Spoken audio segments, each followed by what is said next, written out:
Welcome to intellectuals Avenue. आज हम William Butler येट्स की जिस पोइम को डिस्कस करेंगे उसका टॉपिक है आ ब्रॉन्ज हेड, यानी एक तांबे या कांसी का बना हुआ सर। ये पोइम W.B. येट्स ने उस वक़्त लिखी जब वो डबलिन आर्ट गैलरी में विज़िट के लिए गया, तो वहाँ पर उसकी जो बिलव्ड थी जिसका नाम मार्ट गॉन था, उसका स्टैच्यू पड़ा हुआ था। उसका स्टैच्यू ब्रॉन्ज के साथ बना हुआ था। उसे देखकर पोइट ने इस पोइम को कंपोज किया। ये पोइम टोटल 4 सेप्टेट्स पर कंसिस्टेड है। सेप्टेट 7 लाइंस पर कंसिस्टेड स्टैंजा को कहती हैं। तो 4 सेप्टेट्स पर कंसिस्टेड होने की वजह से इस पोइम की टोटल लाइंस की स्ट्रेंथ है 28। अब हम आते हैं इस पोइम के टेक्स्ट की जानिब। पोइट कहता है हेयर, यहाँ पर, यानी वो जो डबलिन में आर्ट गैलरी थी उसके लिए उसने वर्ड बोला है हेयर, यानी यहाँ पर, यानी इस आर्ट गैलरी में। एट राइट, यानी दाईं जानब। ऑफ द एंट्रेंस, यानी वो रास्ता जहाँ से हम दाखिल होते हैं, उस दाखिली रास्ते की दाईं जानिब। दिस ब्रॉन्ज हेड, ये मार्टगोन का ब्रॉन्ज हेड यानी उसका मुजस्समा जो है वो पड़ा हुआ है। ह्यूमन, ये इंसानी भी दिखाई देता है। सुपर ह्यूमन, या इंसान से कोई आला चीज़, माफ़ोकुल बशर कोई चीज़ दिखाई देती है, यानी बहुत ही आला चीज़ जो कि इंसानों से भी बुलंदो बाला हो, वो दिखाई देता है। अ बर्ड्स राउंड आई, और इस मुजस्मे की जो आँख है वो एक परिंदे की तरह गोल आँख है। यानी यहाँ पर पोइट स्पेकुलेशन कर रहा है, अंदाज़ा लगा रहा है कि ये सर इंसानी भी हो सकता है और इंसान से बेहतर किसी चीज़ का भी हो सकता है, और उसकी जो गोल आँख है वो परिंदे की आँख की मानिंद है। एवरीथिंग एल्स, इसके अलावा हर चीज़। विदर्ड, मुरझा गई। एंड ममी डेड, और वो मर गई। मरने के बाद जिस तरह से किसी चीज़ को हनूद कर दिया जाता है, किसी चीज़ को केमिकल लगाकर महफूज करने के लिए किसी डेड बॉडी को हनूद कर दिया जाता है, तो वो कहता है इस मुजस्मे की हालत यूँ दिखाई दे रही थी जैसा कि किसी डेड बॉडी को हनूद कर दिया गया हो केमिकल लगाकर, और हर चीज़ उसकी मुकम्मल तौर पर मुर्दा हो गई थी सिवाय उस आँखों के जो कि अभी भी ज़िंदा दिखाई दे रही थीं। व्हाट ग्रेट टॉम हंटर, एक अजीमुशान। टॉम कहते हैं मकबरे को, यानी किसी की ग्रेव या कब्र, और हंटर यानी वहाँ पर आने वाला। स्वीप्स, उड़ता हुआ जाता था। द डिस्टेंट स्काई, दूर दराज आसमानों पर, यानी उस कब्र के ऊपर से एक परिंदे नुमा कोई चीज़ थी जो कि दूर दराज आसमानों में उड़ता हुआ जा रहा था।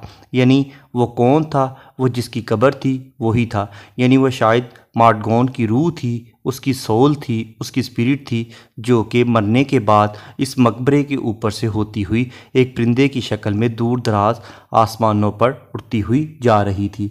समथिंग मे लिंगर, कोई चीज़ वहाँ रुक गई थी, लड़खड़ा गई थी। देयर दो ऑल एल्स डाई, हर चीज़ तो मुकम्मल तौर पर मर गई थी, लेकिन फिर भी वहाँ कोई ऐसी चीज़ थी जो कि बाकी हो। यानी पॉइंट ये कहना चाहता है कि मार्टगोन और तमाम इंसान फिज़िकली तो मर जाते हैं, लेकिन उनकी रूह ज़िंदा रहती है और वो रूह अपनी कब्र के ऊपर फड़फड़ाती रहती है। And finds there nothing to make its terror less, और उस परिंदे को, यानी उस रूह के परिंदे को, अपने खौफ को कम करने के लिए कोई चीज़ ना मिली। कौन सा खौफ? हिस्टेरिका पैशो, यानी वो जो हिस्टेरियाई किस्म का खौफ था। पैशो यानी पैशन, जज्बा। ऑफ इट्स ओन एम्प्टीनेस, अपने खालीपन का या अपने खला का, यानी वो जो रूह थी उसका जो अपने ही खालीपन का एक हिस्टेरिकल किस्म का जज्बा था, एक इख्तनाकी किस्म का जज्बा था, उसे कम करने के लिए उसे कोई चीज़ ना मिली। यानी उस रूह के अंदर भी कुछ खला था, उस खला को कम करने के लिए उसे उस रूह को कोई चीज़ ना मिल रही थी। No dark tom hunter once, एक वक़्त था कि ये तारीक किस्म का टॉम हंटर नहीं हुआ करता था। यानी ये परिंदे की शक्ल में जो रूह है वो इस मज़ार के ऊपर, इस कब्र के ऊपर नहीं फिरती थी। यानी जब मार्टगोन ज़िंदा थी तो उसकी रूह उसके जिस्म में थी, इसलिए उसका जिस्म भी कब्र में नहीं था, तो इसलिए उसकी कब्र के ऊपर कोई भी फड़फड़ाने वाला नहीं था। यानी उसकी रूह और जिस्म आपस में यकजा थे, तो इसलिए उसकी जो रूह थी वो तारीक नहीं थी, वो उसके जिस्म में रहते हुए रोशन थी। हर फॉर्म और उसका जो वजूद था, यानी मार्डगॉन का जो जिस्म था, ऑल फुल, वो मुकम्मल था, भरपूर था, एज दो, जैसा कि विद मैग्नेनिमिटी ऑफ लाइट, यानी रोशनी की आबोताब से उसका जो जिस्म था वो भरा हुआ था। उसका जिस्म रोशनियों से भरा हुआ था, इसलिए उसकी रूह जो थी, उसकी जो स्पिरिट या सोल थी, वो भी डार्क नहीं थी। उसके रोशन और ख़ूबसूरत जिस्म की वजह से उसकी रूह भी रोशन हो गई थी। येट फिर भी अ मोस्ट जेंटल वुमन, वो एक नहायत शरीफ नफ्स औरत थी, बहुत ही अच्छी खातून थी। हु कैन टेल, जो कि बता सकती है, which of her forms has shown her substance right, वो बता सकती है कि उसके वजूद को कौन सा मादा बिल्कुल दुरुस्त रहेगा, यानी उसके जिस्म में कौन सी ऐसी चीज़ है जो बिल्कुल दुरुस्त ज़ाहिर होगी। और may be substance can be composite, और उसका जो वजूद है वो किस चीज़ का मरकब है, यानी किन चीज़ों से उसका वजूद तश्कील पाया है, उसका वजूद किन चीज़ों से भरा है, यानी उसके जिस्म की कौन सी खसूसियात हैं, कौन से अनासर तरकीबी हैं, वो अपने बारे में ख़ुद से बता सकती थी जब वो ज़िंदा होती थी। परफाउंड, यानी इल्म में बहुत ज़्यादा गहराई रखने वाला, बहुत बड़ा स्कॉलर, जिसकी इल्म के मामले में नॉलेज और विजडम में बहुत ज़्यादा डेप्थ हो, बहुत ज़्यादा गहराई हो। मैकटैगर्ट एक फ़िलासफ़र है जिसने सबसे पहले जिस्म और रूह और इसकी जो मादी अनासर तरकीबी हैं उनका ज़िक्र किया था। थॉट्स हो, वो भी ऐसा ही सोचा करता था, यानी इल्म में और सोचो फ़िक्र में बहुत गहराई रखने वाला मैकटैगर्ट भी इसी तरह से सोचा करता था। एंड इन ब्रीथ, के सांस लेने में ही, आ माउथफुल हेल्ड, मिकदार पड़ी है, द एक्सट्रीम, यानी शिद्दत की, ऑफ लाइफ एंड डेथ, ज़िंदगी और मौत की, यानी ज़िंदगी और मौत की जो शिद्दत है वो एक सांस लेने की मिकदार में ही मख्फी है। अगर आपकी सांसें बिल्कुल दुरुस्त चल रही हैं तो आप ज़िंदा हैं, और अगर आपकी सांसों की मिकदार कम हो गई तो आप मौत की शिद्दत की तरफ चले गए।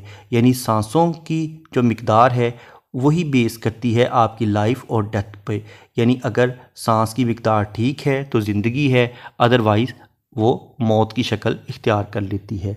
मगर even at the starting post, लेकिन अभी इब्तदाई मरहले में ही, ऑल स्लीक एंड न्यू, वो जो मार्डगॉन थी वो बिल्कुल नर्म व नाजुक थी और बहुत ज़्यादा नई थी। यानी उसका जो वजूद था जवानी में, जब उसने अपनी ज़िंदगी की इब्तदा की तो उसका जिस्म बहुत ही नर्म व नाजुक, खूबसूरत और बिल्कुल ताज़ा था।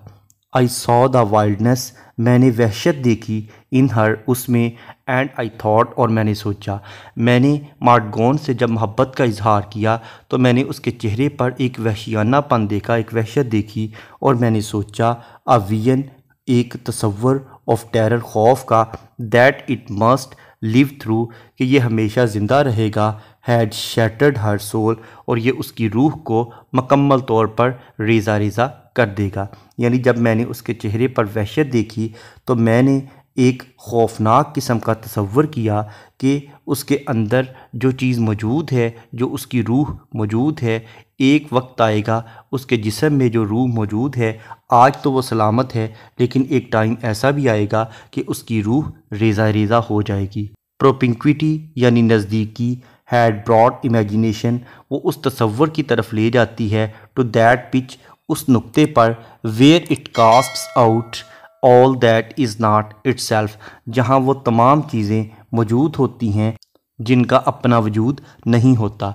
यानी जो क़राबतदारी और जो नज़दीकी है वो एक ऐसे तसव्वुर के नुक्ते पर हमें ले जाती है जहाँ पर वो तमाम चीज़ों का वजूद बाकी नहीं रहता। आई हैड ग्रोन वाइल्ड, इसलिए जब मैं मार्डगॉन के इतना ज़्यादा करीब हुआ और मैंने उसके चेहरे पर वाइल्डनेस देखी, वहशत देखी, तो जो मेरे अंदर की वहशत थी वो भी बढ़ना शुरू हो गई। यानी उसकी सोहबत का मुझ पर ये असर हुआ कि मैं अपनी इमेजिनेशन में चला गया और मैं तमाम चीज़ों का वजूद अपने अंदर से ख़त्म कर गया, यानी मेरी तमाम सिफ़ात ख़त्म हो गई और मेरे अंदर मार्ट गॉन की सिफ़ात आना शुरू हो गई। इसलिए जो वाइल्डनेस उसके चेहरे पर थी वही वाइल्डनेस मेरे अंदर भी आ गई।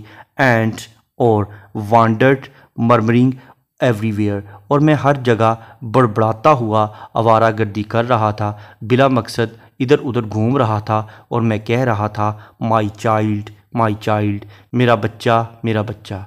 यानी पॉइंट ये कहना चाहता है कि हम जब किसी के करीब होते हैं तो उस वक़्त हम अपनी वजूद की तमाम सिफ़ात को, अपने वजूद की तमाम कैरेक्टरिस्टिक्स को मुकम्मल तौर पर निगेट कर देते हैं और हम दूसरे की यानी अपने बिलवड की खसूसियात को अपने अंदर समो लेते हैं। इसलिए वो कहता है कि मार्ट गॉन के चेहरे पर भी एक वाइल्डनेस थी, वही वाइल्डनेस मेरे अंदर आ गई और मैं आवारागर्दी करता हुआ बड़बड़ाता फिरता था और मेरे मुंह से सिर्फ एक ही लफ्ज़ निकलता था, माई चाइल्ड। और एल्स या इसके अलावा I thought her super natural, मैंने उसे बिल्कुल माफोकुल बशर यानी एक बिल्कुल गैर फितरी चीज़ समझा, एक इंसानों से आला चीज़ समझा। एज दो, जैसा कि आ स्टर्नर आई लुक थ्रू हर आई, जैसा कि मेरी आँख ने उसकी इंतहाई करख्त किस्म की आँख में जब देखा तो मैंने उसे एक इंतहाई सुपर नेचुरल किस्म की चीज़ समझा, यानी इंसानों से बहुत आला किस्म की चीज़ समझा।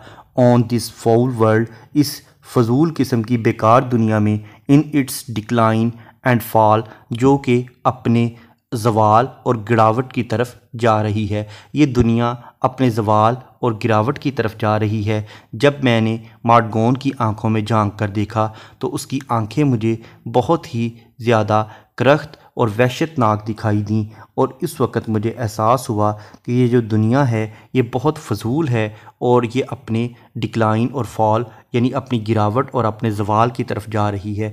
यानी मुझे इस पूरी दुनिया में सिर्फ़ एक ही चीज़ खूबसूरत नज़र आई और वो मार्ट गॉन की आंखें थी जब मैंने उसे ज़िंदगी में देखा था।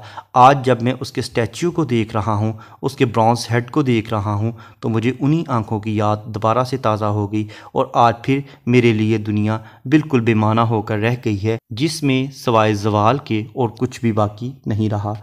ऑन गैंगलिंग स्टॉक्स ग्राउंड ग्रेट, और जो फजूल किस्म के बेमाना किस्म के चीज़ें हैं या बेमाना किस्म के लोग हैं, अब वो अजीम होते जा रहे हैं, यानी फजूल लोग, बुरे लोग आगे आ रहे हैं। ग्रेट स्टॉक्स रन ड्राई, और जो अच्छी चीज़ें थी, जो दर हकीकत या वाक़यातन अच्छी और अजीम चीज़ें थीं या अजीम लोग थे, वो अब खुश्क होते जा रहे हैं, यानी वो इस सफ़ाई हस्ती से मिटते जा रहे हैं। यानी अच्छे लोग इस दुनिया से जाते जा रहे हैं, अच्छे अमाल और अच्छी चीज़ें नापैद हो रही हैं, इसलिए उनकी कमी को पूरा करने के लिए बुरे और फजूल किस्म के लोग या बुरे नज़रियात या बुरी चीज़ें उनकी जगह लेने के लिए आती जा रही हैं और उन्हीं को लोगों ने अजीम समझना शुरू कर दिया है। एंसेस्ट्रल पर्ल्स, और जो अबाव अजदाद के हीरे और जवाहरात थे, ऑल पिच्ड इनटू आ स्टाई, वो एक ऐसे नुक्ते पर चले गए हैं जहाँ पर सिर्फ़ एक कहबा खाना या एक ऐसी जगह है जहाँ पर सूअरों को कत्ल किया जाता है, सूअरों को ज़िबा किया जाता है, यानी ज़बिया खाना, या जहाँ पर खंजीर या सूअर को ज़िबा किया जाता है। यानी पॉइंट ये कहना चाहता है कि आबाओ अजदाद के पास जो हीरे जवाहरात थे वो अब फजूल किस्म की जगहों पर, यानी जहाँ पर खंजीर को ज़िबा किया जाता है, इस तरह की बदबूदार जगहों पर या कहबा खानों में उन्हें रख दिया गया है। यानी अच्छी अच्छी बातें, अच्छे नज़रियात और अच्छी चीज़ें जो थीं वो फजूल लोगों के हाथों में आ रही हैं। ये दौर का, इस ज़माने का बहुत बड़ा फॉल है, इस ज़माने की एक बहुत बड़ी प्रॉब्लम है। हेरोइक रेवरी, और हीरो की तरह की जो यादों का तसलसल है, तसव्वुरात का जो तसलसल है, मॉक्ड, उसका मजाक उड़ाया जाता है, बाय क्लाउन, मस्खरों के ज़रिए, एंड नेव, और बदमाश या बुरे लोगों के ज़रिए। यानी जो मस्खरे और फजूल और बुरे लोग हैं, बददियानत और बदमाश किस्म के लोग हैं, वो हीरो की जो तसव्वुरात हैं, यानी जो आला तसव्वुरात हैं, उनका मजाक उड़ा रहे हैं। यानी जो आला फ़िलोसॉफ़िकल वैल्यूज़ थी वो नापैद होती जा रही हैं, वो लोगों के लिए सिर्फ़ अब मजाक ही रह गया है। एंड वंडर्ड, और हैरानी हुई, व्हाट वाज लेफ्ट, जो चीज़ बच गई थी, फॉर मैसेकर यानी सानहा होने से टू सेव बचा ली गई, यानी ऐसी चीज़ें जो बुरे वाक़यात होने से बच गई थीं उनको ये आंखें हैरान होकर देख रही हैं। यानी जो मार्गोन की मुजस्मे के अंदर आंखें हैं वो दुनिया का मंज़र देख रही हैं कि इस दुनिया में हर तरफ डिक्लाइन आ गया है, हर तरफ फॉल आ गया है, अच्छे लोग, अच्छे नज़रियात और अच्छी चीज़ें इस दुनिया से रुखसत हो गई हैं, इसलिए अब मज़ीद कोई अच्छी चीज़ नहीं आ रही। तो जो बुरी चीज़ें थीं और फ़जूल चीज़ें या फ़जूल लोग और फ़जूल नज़रियात थे उन्हीं को लोगों ने अजीम गर्दानना शुरू कर दिया है। और जो आबाओ अजदाद के हीरे जवाहरात थे यानी उनकी अच्छी बातें थीं उनको बहुत ही फ़जूल जगहों पर पेश किया जाने लगा है। उनके वारिस बहुत बुरे लोग हो गए हैं और जो मस्खरे और बदमाश या बददियानत लोग हैं वो आला किस्म के नज़रियात और फ़लसफ़े का मजाक उड़ा रहे हैं और ऐसी चीज़ें जो कि बुरे वाक़यात रूनमा होने से बच गई हैं उनको भी हैरानी की नज़र से ही देखा जा रहा है। इस पोइम का इंट्रोडक्शन, ग्लॉसरी, ट्रांसलेशन और एक्सप्लेनेशन को देखने के बाद अब हम आते हैं इस पोइम में यूज़ होने वाली लिटरेरी टर्म्स या फिगर ऑफ स्पीच को। सबसे पहले हम देखेंगे राइम स्कीम। इस पोइम में तमाम स्टैंजास में सेम राइम स्कीम यूज़ हुई है, यानी ए बी बी सी, यानी फर्स्ट और थर्ड लाइंस आपस में राइम्ड हैं, जबकि सेकंड, फोर्थ और फिफ्थ लाइंस आपस में राइम्ड हैं, जबकि सिक्स्थ और सेवन्थ लाइंस आपस में राइम्ड हैं। जैसा कि अगर हम इस पोइम के फर्स्ट स्टैंजा की फर्स्ट लाइन को देखें तो इसका लास्ट वर्ड है हेड और थर्ड लाइन का लास्ट वर्ड है डेड, हेड डेड। इसी तरह से सेकंड लाइन का लास्ट वर्ड है आई, फोर्थ लाइन का लास्ट वर्ड है स्काई और फिफ्थ लाइन का लास्ट वर्ड है डाई, आई स्काई डाई। उसके बाद सिक्स्थ लाइन का लास्ट वर्ड है लेस और सेवन्थ लाइन का लास्ट वर्ड है एम्प्टीनेस, लेस एम्प्टीनेस। इसी तरह से सेकंड स्टैंजा में फुल, टेल, उसके बाद light, right, composite, next breath, death. Next stanza में न्यू, थ्रू, उसके बाद thought, brought, out, wild, child. Next stanza में सुपरनैचुरल, फॉल, उसके बाद आई, ड्राई, स्टाई, उसके बाद नेव, सेव।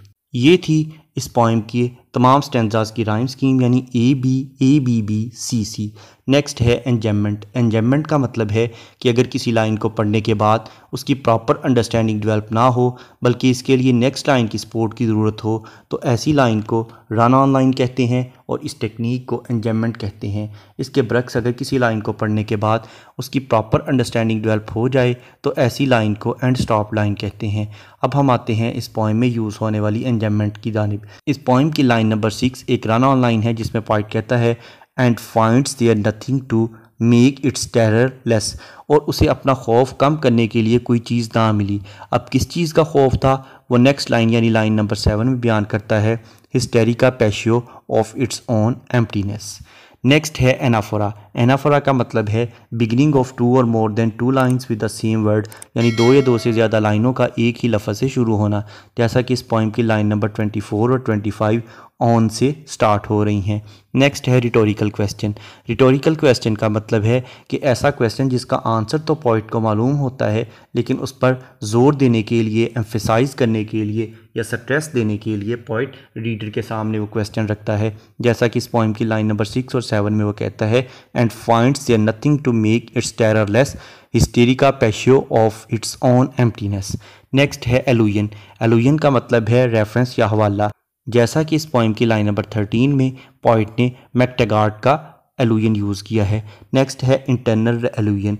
इंटरनल एलुजन ऐसे एलुजन को कहते हैं जिसमें पोइट अपनी उसी राइटिंग का कोई प्रीवियस एलुजन पेश करे, जैसा कि अगर हम इस पोइम की लाइन नंबर 5 को देखें तो इसमें वो कहता है समथिंग मे लिंगर देयर दो ऑल एल्स डाई। वो कहता है कि इस जिस्म की सारी चीज़ें मर गई थीं सिवाय उस एक चीज़ के। अब वो कौन सी चीज़ है? वो उसकी आइज़ हैं जिनका वो ऑलरेडी जिक्र कर चुका है। तो इस तरह से उसने इंटरनल एलुजन यूज़ किया है। नेक्स्ट है कायूरा। कायूरा का मतलब है कि अगर पोइट किसी लाइन में पॉज या ब्रेक लेने के लिए यानी वक्फा लेने के लिए कोई पंक्चुएशन मार्क यूज़ करे तो उसे कायूरा कहते हैं, जैसा कि लाइन नंबर 2 में ह्यूमन और सुपर ह्यूमन के बाद कॉमा यूज़ किया गया है। नेक्स्ट है सिमिली। सिमिली का मतलब है to compare two different things on the base of same traits, यानी किसी एक जैसी खूबी की बिना पर दो मुख्तलिफ चीज़ों का मुआवजा करना, जैसा कि लाइन नंबर 8 और 9 में पॉइंट कहता है no dark tom hunter once her form all full as though with magnanimity of light। यानी पॉइंट ये कहना चाहता है कि वो जो टॉम हंटर है वो एक वक्त था इतना डार्क नहीं था, बल्कि वो इस तरह से रोशन था जिस तरह से मैग्नेनिमिटी ऑफ लाइट होती है, यानी जो रोशनी की तमाज़त होती है। यानी उसकी पहली ज़िंदगी को वो मैग्नेनिमिटी ऑफ लाइट के साथ कंपेयर कर रहा है। नेक्स्ट है मेटाफर। मेटाफर का मतलब है कि किसी क्वालिटी की बेस पर किसी चीज़ को उससे बेटर या वर्स चीज़ डिक्लेयर कर देना। जैसा कि लाइन नंबर 2 में वो कहता है human super human a bird's round I, यानी वो जो स्टैच्यू है उसकी आँख को एक परिंदे की आँख डिक्लेयर कर रहा है। नेक्स्ट है एलिट्रेशन। एलिट्रेशन का मतलब है बिगिनिंग ऑफ टू और more than two words in the same line with the same letter और साउंड, यानी एक ही लाइन में दो या दो से ज़्यादा अल्फाज का एक ही हरफ या एक ही आवाज़ से शुरू होना। जैसा कि लाइन नंबर 1 में हेयर और हेड ये दोनों वर्ड्स एच लेटर से स्टार्ट हो रहे हैं। उसके बाद लाइन नंबर 4 में स्वीप्स स्काई, लाइन नंबर 15 में स्टार्टिंग स्लीक, लाइन नंबर 26 में पर्ल्स पिच्ड। नेक्स्ट है कॉन्सोनेंस। कॉन्सोनेंस का मतलब है use of same consonant letter in the different words of the same line, यानी एक ही लाइन के मुख्तलिफ अल्फाज में एक ही कॉन्सोनेंट लेटर का इस्तेमाल करना। जैसा कि लाइन नंबर 3 में विदर्ड और डेड इन दोनों वर्ड्स के एंड पर डी लेटर यूज़ हुआ है जो कि एक कॉन्सोनेंट लेटर है। उसके बाद लाइन नंबर 4 में what great distant, line number 8 में हंटर हर, लाइन नंबर 8 में again all full, line number 10 में वुमन कैन, लाइन नंबर 17 में that it must, line number 19 में दैट इट आउट। नेक्स्ट है एसोनेंस। एसोनेंस का मतलब है use of same vowel letter in the different words of the same line, यानी एक ही line के मुख्तलिफ अल्फाज में एक ही वावल लेटर का इस्तेमाल करना। जैसा कि लाइन नंबर 15 में एट ऑल एंड इन तीनों वर्ड्स में ए लेटर यूज़ हुआ है जो कि एक वावल है। उसके बाद लाइन नंबर 28 में व्हाट वॉज। इसके बाद पोइट ने इस पोएम में बहुत से इमेजेस भी यूज़ किए हैं, जैसा कि bronze head, a bird's round I, mummy dead, Tom Hunter, distant sky, gentle woman, child, ancestral pearls. उसके बाद इस पोएम में पोइट ने उस ब्रॉन्ज हेड को बयान करने के लिए बहुत ज़्यादा हाइपरबोली से काम लिया है, यानी बहुत ज़्यादा एग्जैजरेशन से काम लिया है, बहुत ज़्यादा मुबालगा आराई से काम लिया है, उसको बहुत ज़्यादा बढ़ा चढ़ा कर पेश किया गया है। और अगर हम इस पोएम का थीम देखें तो इसमें पोइट ने मार्गोन से जो उसकी मोहब्बत थी, उसकी आंखों में उसे जो कशिश महसूस होती थी उसका जिक्र किया है, और लास्ट स्टैंजा में उसने उस दौर के हालात का जिक्र किया है कि वो दौर के हालात किस हद तक गंभीर और बहुत ही ज़्यादा संजीदा हद तक बुरे होते जा रहे हैं। इस पोएम में जिन लिटरेरी टर्म्स और फिगर ऑफ स्पीच का जिक्र किया गया है, इन तमाम लिटरेरी टर्म्स को डिटेल में समझने के लिए इसी चैनल यानी इंटेलेक्चुअल्स एवेन्यू पर लिटरेरी टर्म्स की प्लेलिस्ट को विज़िट करें, जिसका लिंक नीचे डिस्क्रिप्शन बॉक्स में मौजूद है। इसके अलावा W.B. येट्स की दीगर पोइम्स को डिटेल में समझने के लिए इसी चैनल पर W.B. येट्स की प्लेलिस्ट को विज़िट करें, उसका लिंक भी नीचे डिस्क्रिप्शन बॉक्स में मौजूद है। Thank you for attending this lecture.